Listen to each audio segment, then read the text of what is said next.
Am I the jerk for refusing to continue providing free childcare for my stepdaughter? Posted by you/payingcomfortable8891. I participated in a work program with the local clerk of court's office when I was in high school. They hired me after I graduated, and I reached 30 years of service before I turned 50.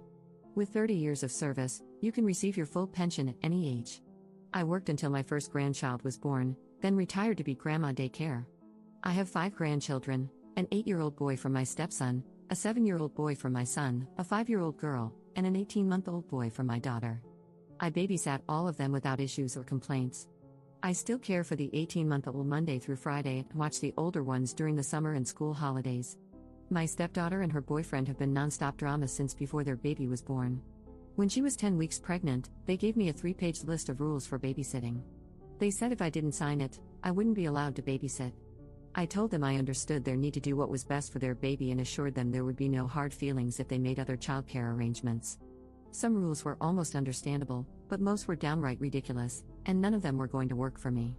I don't remember all the rules, but here are some examples. I couldn't take the baby anywhere without their permission. I couldn't watch more than one additional child while babysitting. I couldn't cook. I had to provide the full name, date of birth, and address of any potential visitors for their approval before the person could be around their child. They had to know any time I had a guest over, who it was, and how long they stayed. My 9-year-old cat would have to be kept out of any room the baby might be in, even when the baby wasn't there, and I couldn't get another pet without their agreement. When she was 7 months pregnant, they returned with revised rules in an attempt to compromise. Again, I told them their expectations didn't fit with my life and encouraged them to find other childcare. 2 days after my stepdaughter returned to work, she called and asked if I could watch Cullen the next day. I agreed but made it clear I would provide safe, appropriate care based on my judgment, and wouldn't tolerate complaints or accusations of violating their rules. I wanted it to be very clear that I wasn't agreeing to any of their conditions. My stepdaughter was fine when she dropped Cullen off and picked him up, but I felt like she interrogated me every time. It was tolerable, but her boyfriend was downright rude. By Sunday, I would dread the start of the week because of their behavior, especially his. At minimum, he would pick Cullen up, make a big deal about partially undressing him, and make at least one snide comment about my cat, having another grandchild over, cooking, or something else. Then he'd say something like, "I guess we don't have any choice but to put up with this for now," or, "I guess you're happy you won." This went on for 4 months. I spoke to my stepdaughter several times and told her that, clearly, they were unhappy with how I cared for Cullen. I suggested they find alternative childcare and said her boyfriend needed to tone down his behavior. Things would improve for a day or two, but then he'd start again. It all came to a head as Thanksgiving approached. He was very vocal about not wanting me to keep all my grandchildren over the break. I made it clear there would be a couple of days when I'd have all of them and told them to make other arrangements if they had a problem. They didn't make other arrangements, and when he picked Cullen up on the first day I had all my grandkids, he was very rude. Although nothing went wrong, everyone was happy, clean, fed, and had a great day. He told Cullen he was sorry they had no choice but to leave him in an unsafe situation where he'd be neglected. I called my stepdaughter that night, told her what he'd said, and informed her they had 2 weeks to make other arrangements. I also said she needed to handle drop-offs and pick-ups, as I would refuse to babysit if her boyfriend came to drop off or pick up Cullen. Things improved when I only dealt with her. At some point, she asked if I'd watch Cullen until January because they'd found a new childcare provider who couldn't start until then. I agreed, and everything was fine while she handled the drop-offs and pickups. On New Year's Day, several people sent me a screenshot of a post her boyfriend made on social media, saying how thankful he was that they finally didn't have to worry about Cullen's safety or neglect anymore. He didn't name me or accuse me directly, but anyone who knows us knew I had been keeping Cullen. The post was clearly directed at me. I was just happy it was over. On Friday, she called and said their new childcare provider told her Cullen wasn't a good fit and couldn't return on Monday.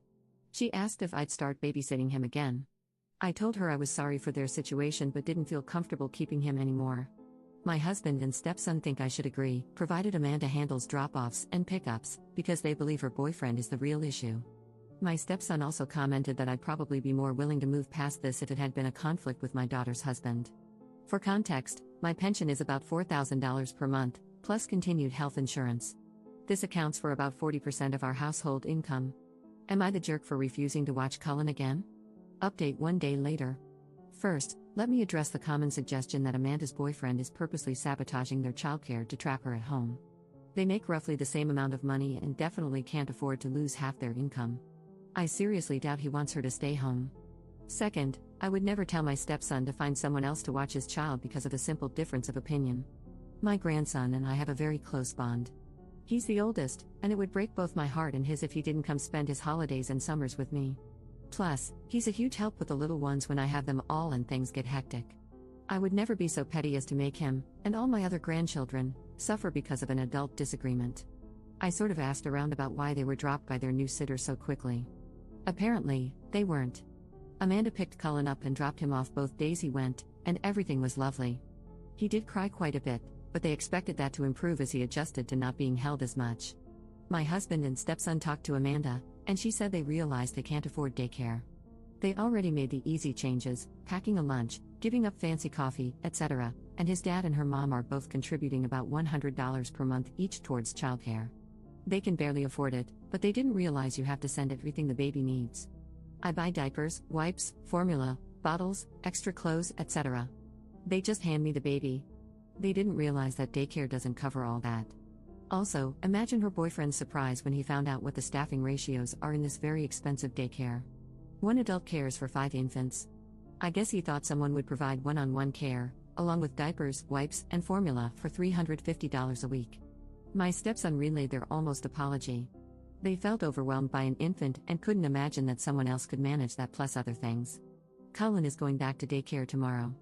Cullen's dad is selling his dirt bike, and Amanda is selling some designer clothes, handbags, and shoes to cover the cost. It'll get easier for them in 6 months when he transfers to the 1-year-old class, which is a little cheaper. Commenter: I'm so glad Op isn't backing down on this. I cannot believe she is providing everything for all the grandkids as well. Lesson well learned for the stepdaughter and her clueless boyfriend. People seldom appreciate what they receive for free.